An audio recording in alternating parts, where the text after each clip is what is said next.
يا ساتر يا الخ... وانا قاعد كده يا اخويا مع صديقي الوهمي في دماغي وبعمل سيناريوهات خياليه زي كل يوم. لقيته بيسالني بيقول لي ايه يا خربوش، مفيش كتب كده نبدا بيها 2025؟ قلت له هو انا بتاع بطيخ؟ طبعا في. فالحلقه دي عن كتب وروايات لازم تقراها في 2025. فاعمل لي لايك وسبسكرايب. انا خلاص 68 سبسكرايبر، خلاص هانت على المليون. فرض زي فركة كعب. فادعس اللايك، محتواها هيعجبك والله ما تقلقش. وبينا نقول تقرا ايه في 2025. عامل ايه يا صديقي؟ السنة جديدة وانت لسه في دماغك مكتئب زي الموناليزا، فندعي ربنا تكون سنة سعيدة عليا. مش مهم انت.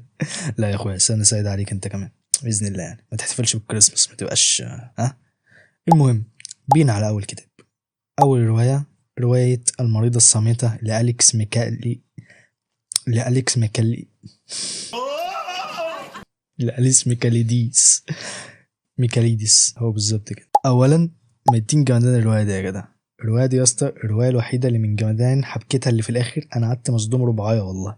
حبكة تاخد العقل حرفيا، خدته بجد. أنا من ساعتها مجنون. إيه الإفيهات الزرايب دي؟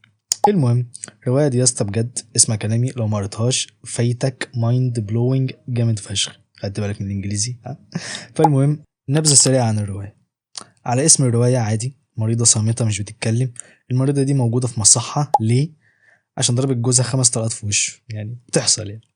ومحدش عارف السبب. وهوب يجي دور معالجنا اللي في الرواية اسمه ثيو، خدت بالك من الثيه، ولكن أول ما بتشوفه بتهجم عليه. يا ترى ليه؟ لما تقرا هتعرف يعني. بس كده روح اقراها، ثقة هتعجبك يعني. نخش على سن الرواية.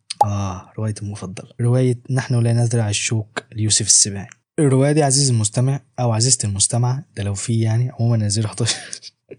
المهم، الرواية دي يا اسطى في بيني وبينها حق بجد، حالة عشق. ده فتش أظن زي بتاع الرجول كده.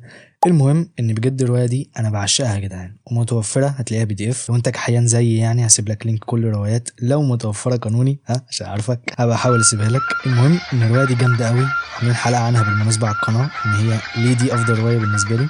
لو حابب تشوفها هتظهر لك بتاعها في الاي. هتعلم، انا معرفش بتتحط ازاي بس انا هحطها يعني. المهم يا اسطى لازم تقراها. نبذة سريعة عن الرواية. بطلة الرواية سيدة طفلة من السيدة زينب، عشان سيدة زينب أبوها بيموت وهي صغيرة، وصاحب أبوها بياخدها عشان تعيش معاه. لكن مراته أم عباس بتعاملها بقسوة. ففي يوم وهي بتسرق، إيه ده أنت بتسأل ليه هي بتسرق؟ لا لما تقرا تعرف. فيوم وهي بتسرق هوب تتقفش. فإيه اللي يحصل؟ هل هتتحبس؟ هل هتنجو؟ وهل لو نجت هيحصل إيه؟ ده اللي هتعرفه لما تقرا بإذن الله. وبجد يا اسطى اقراها، ثقة في الخربوش، اقراها. سيب لك لينكها في الديسكريبشن. تالت رواية، رواية خان الخليلي لعمي وعم عيالي نجيب محفوظ. أولا أحب أقول كم أنت عظيم يا أستاذ نجيب محفوظ. ده أولا كده.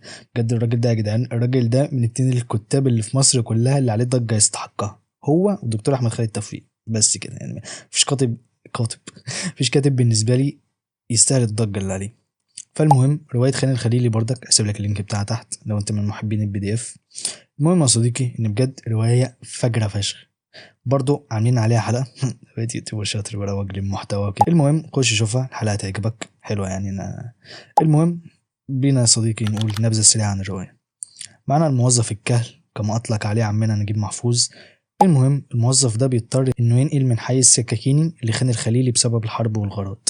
فهنا بنشوف أجمد رسم لشخصية أنتي هيرو في عالم الروايات المصرية، وأنا بطبل عادل نجيب محفوظ.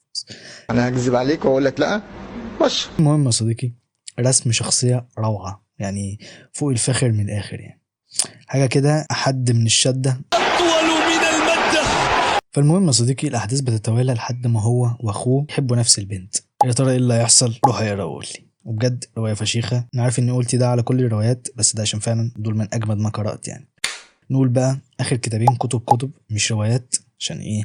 حاول إيه يفيد الناس المفروض يعني. رابع كتاب، كتاب العادات الذرية لجيمس كلير. ده يا عزيزي الخربوش أول كتاب أقراه في حياتي بجد يعني، وركز فيه يعني. بجد يا اسطى الكتاب ده زي ما بيقولوا لايف تشينجر. يخرب بيت الإنجليزي ده، أفس من العظم. المهم فعلا إن الكتاب ده يا اسطى بيغير فكرك بجد عن حكاية العادات، وبجد العادات دي أهم حاجة في بناء حياة الإنسان يعني. فنبذة سريعة عن الكتاب. لو عايز كتاب يفهمك يعني إيه عادة وإزاي تبني عادة مفيدة زي القراية مثلا، المهم تابعني وبعد كده اقرا كده. المهم، او حتى ازاي تبطل عاده سيئه زي السجاير. يا قليل الادب. المهم ان لو عايز كتاب فعلا يعلمك كل ده وفوق كل ده بطريقه سهله وبسيطه ما فيهاش اي تعقيدات، يبقى لازم تقرا كتاب العادات الذريه لجيمس كلير. فبجد يا اسطى لازم تقراه مع دخول السنه الجديده، عشان لو عايز تبني عاده جديده مع بدايه السنه او تبطل عاده وحشه مع بدايه السنه، فلازم تقراه وتشوف الحلقه اللي احنا عاملينها برضو. عيب عليك وانا بتاع ترشي لازم اعمل حلقه عنه. فالمهم خش اتفرج بجد، بس بجد لازم تقراه، يعني انا قلت لازم تقرا كتير قوي. خامس كتاب الهشاشة النفسية للدكتور إسماعيل عرف. كم هذا الكتاب بيحط ولا مؤاخذة إيده على حتة مهمة فشخ، بيدعيبها كده، ألا وهي الهشاشة النفسية اللي أنا بحب أسميها ظاهرة الولا البسكوتة. ومش بسكوتة عادية، لأ ده بسكوتة نوام، عارفها اللي هي كيسة زرقاء دي، طعمه فشيخ بجد. إيه اللي أنا بقوله ده؟ نرجع لموضوعنا. المهم يا صديقي ان ظاهرة الهشاشة النفسية دي يا اسطى بجد بقت حوالينا في كل حتة. الولا يسيب البيت يقول خلاص انا هنتحر، يا ابني استهدى بالله، لا انا هنتحر، فكفر وراح. يعني المهم ان الهشاشة النفسية برضو عملنا عليها حلقة. واخد بالك انت؟ فروح شوفها. لكن بجد سيبك من الحلقات دي، روح بجد اقرا الكتاب، او يا عم خد لك بصة كده. بجد الكتاب بيتكلم ان الجيل ده بجد بقى يعني بقى كلمة من 3 حروف كده، فاهم؟